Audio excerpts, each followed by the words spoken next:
So market uncertainty is really kind of that challenge of maintaining momentum and sustaining your business performance in highly volatile markets. So if you have uncertainty that's driven by market volatility, coupled with a very fast evolving operating environment, that means that we in our businesses have to be able to look at our strategies and adapt those strategies and portfolios quickly using data and advanced analytics. So that's one thing around market uncertainty. That's the first big theme. The second, this continued focus on efficiencies. Now we believe that there could be as much as $75 billion a year in potential operating cost efficiencies in the upstream sector alone if folks can get digitalization and using data right. So we saw, and we continue to see, interestingly enough, digitalization, how it had gained great traction in the U.S. unconventional plays, but really thinking about offshore conventionals and how they may need it most, right? So a real example of if we can successfully apply digital technologies, we could probably reduce costs and increase production and capture better margin, right?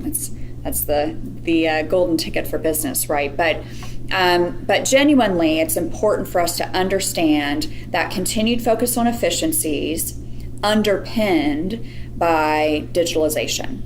And so for the longer term, to make our business more resilient to the price pressures and the fluctuating demand and everything else that we're dealing with that market uncertainty, we've got to kind of embrace it, right? We can't just ignore it.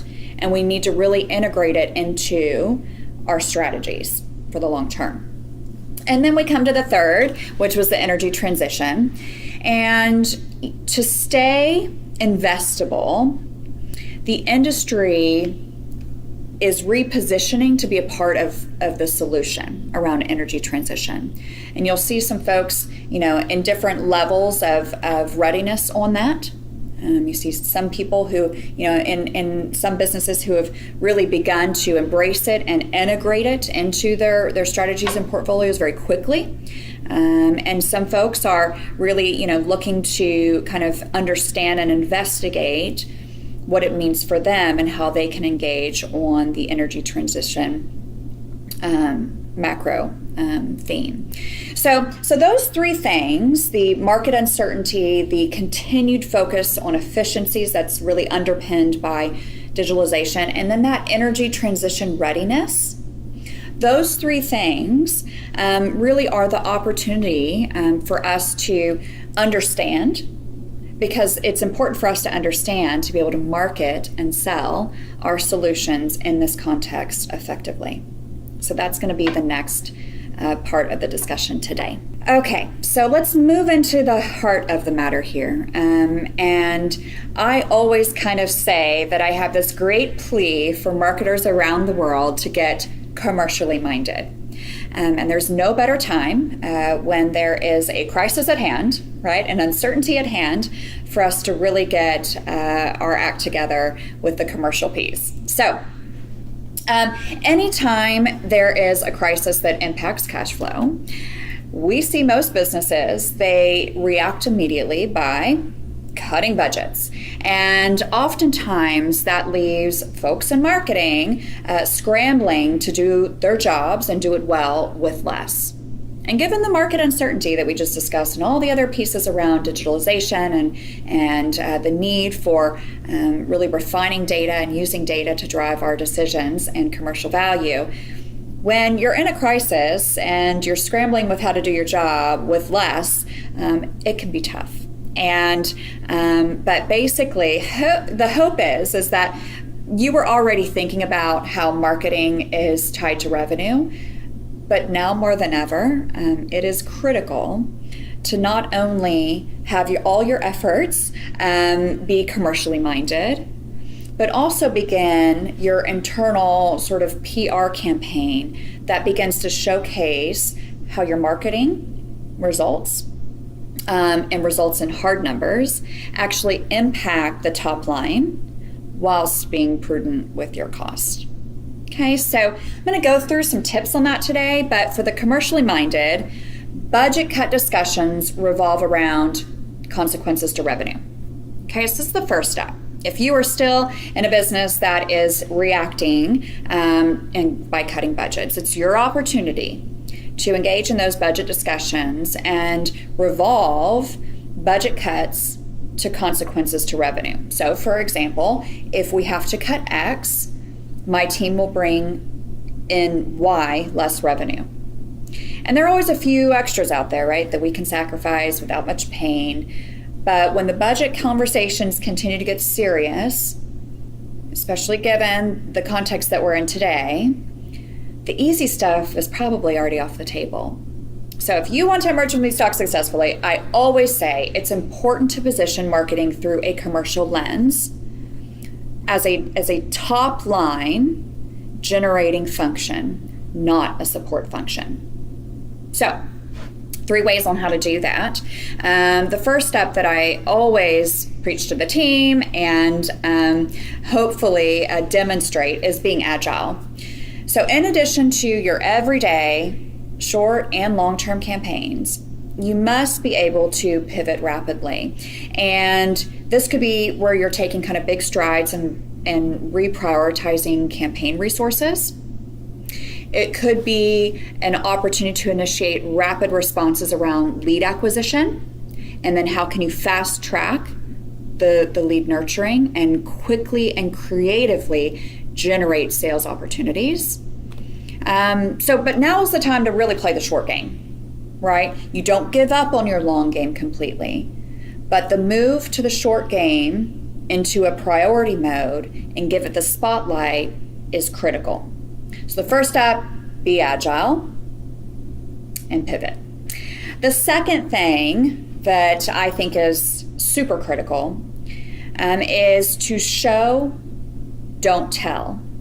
Okay, we always know that phrase, and I'm sure all of us, probably our parents gave us this phrase, right? Your actions speak louder than your words, right? Same principle, okay? Even though we are grown up and we are working in business and we are in a very volatile market situation, and it's still the same. Show, don't tell. So use this really as your content creation rule. So when you are marketing inside of your business. So to get your kind of internal PR game plan together, you have to be visible. You may be very busy. You have less resources. I get it, right? I am there with you. But the opportunity for you to document and share your successes with every stakeholder you've got ad nauseum is required. Okay, so don't wait to be asked, hey, marketing, what are you doing for the top line? Be proactive and go for it, pretty much like there's no tomorrow, right? Make a run at it. So when the COVID-19 health crisis emerged here in the US, followed immediately by the oil price collapse, I rallied my team to begin to think collectively about the massive pivot we would need to make. We talked about the current market needs exhaustively. How can we legitimize our customers' concerns? What would a prospect be looking for in an impending global recession? We, quite frankly, threw out the old playbook and outlined some new play opportunities. We assigned specific priorities to individual marketers and clarified what campaigns would sit on hold while we made this big pivot. But the most important thing, back to the whole point of number 2 of show, don't tell, the most important thing was we shared these plans proactively with not only the broader executive team, but also our stakeholders and other departments. And then we gave updates, reporting on our progress and results each time. So be agile, show, don't tell, and last step, something that can sometimes be hard for the more creative-minded marketers at hand, but the last point here is to use hard numbers.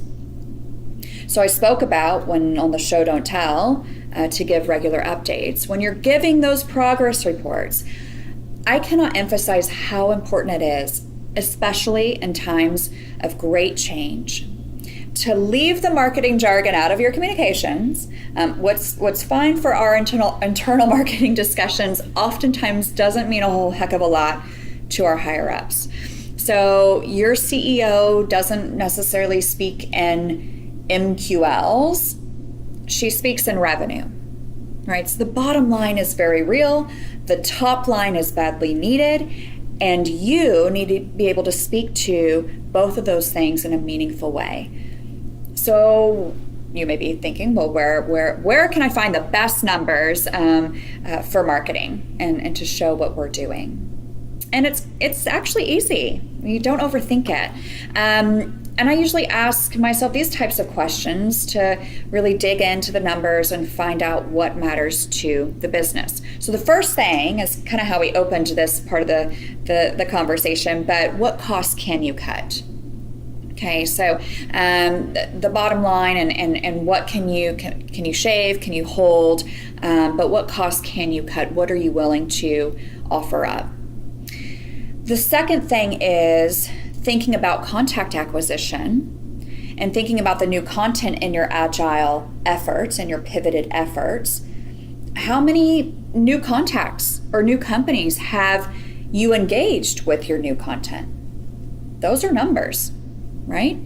If the last 60 days you've been able to engage with 26 net new companies, and of those companies you've acquired 167 new contacts, that has intrinsic value, right? That has value unto itself, and it's not something we should shy away from talking about. So how many new contacts have you engaged with your new content, your new campaigns? The other thing I think about is how can you begin to talk about the opportunities that you've delivered from those pivoted activities, and then as you progress from those opportunities that have been given to the sales team, what of those are closing? And close won revenue is the name of the game, right? So my team, just to give you a sense of how that works here, right? So my team and I, we offer kind of a weekly highlight.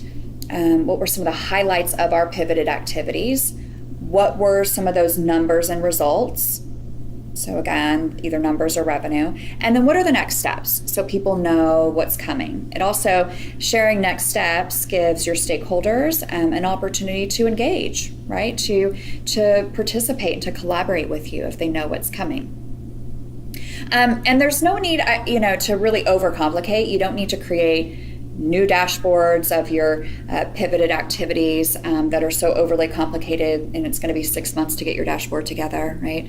You don't need a new fancy marketing department template, okay? Honestly, when we began this activity in March, we used a simple Word document that was easy to read with some headlines and some subheads and the content, right?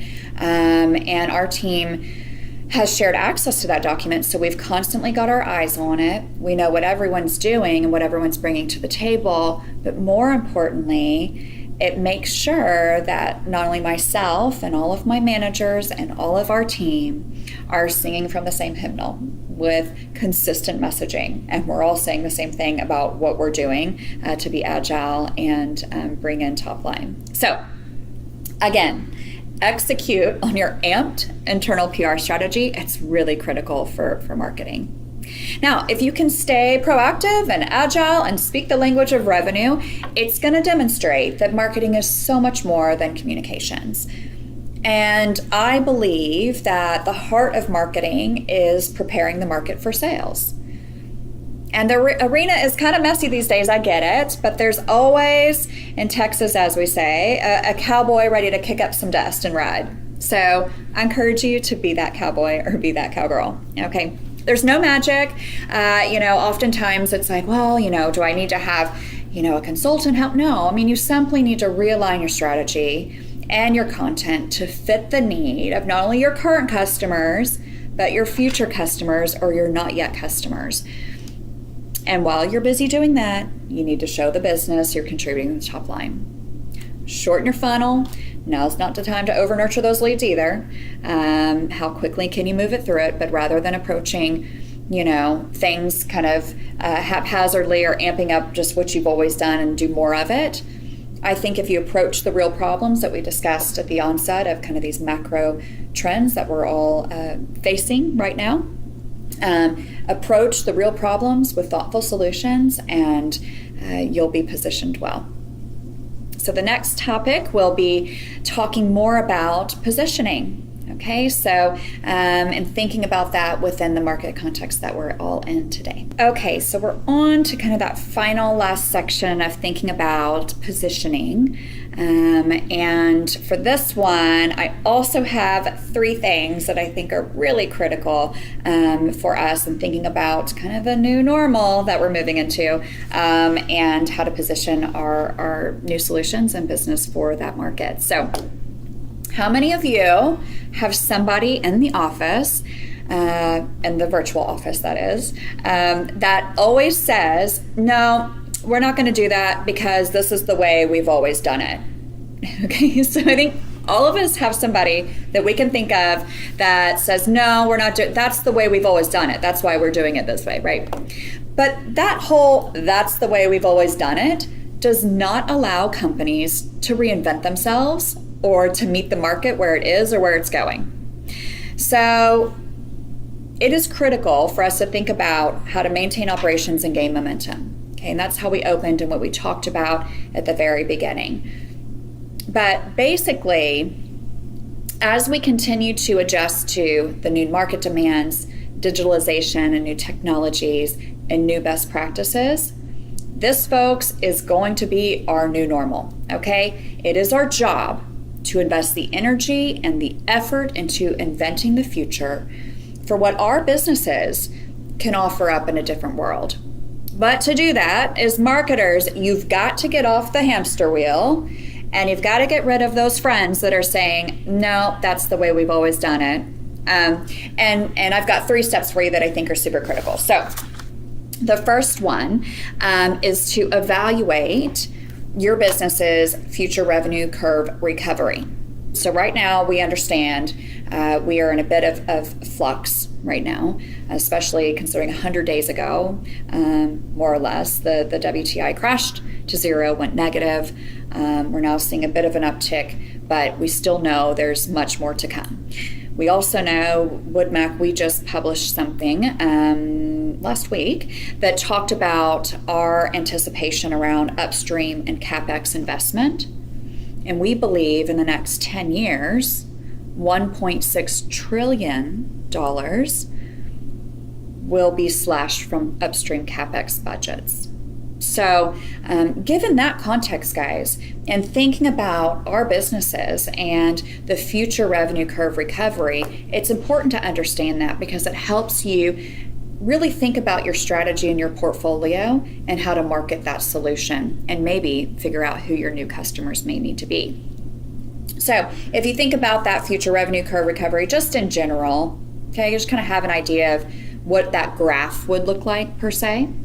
Do you anticipate after we get, the oil price gets back up to 40 and then it kind of, your business skyrockets back to rapid growth to where it was, kind of making it a V-shaped recovery?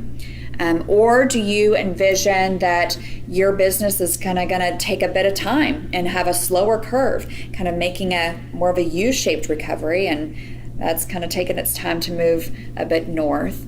Or maybe you've got the perfect kind of hockey stick is what you're visualizing, where you've got a strong uptick in the last couple of quarters this year because your recovery will happen sooner rather than later.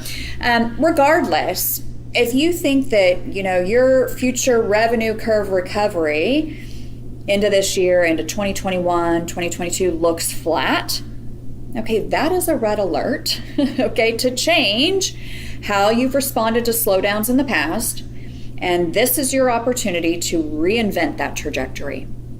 Okay, so the first step, really understand, dig into the data, and evaluate what your business's future revenue curve recovery would look like, how life is today, okay?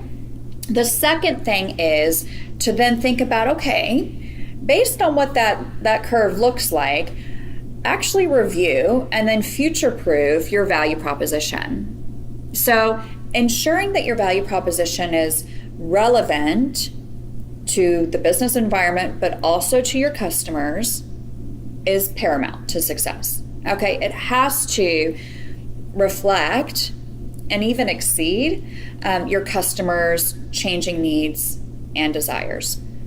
Your brand has got to give that message and be poised to bring value to not just current demands and needs from customers, but the anticipated ones.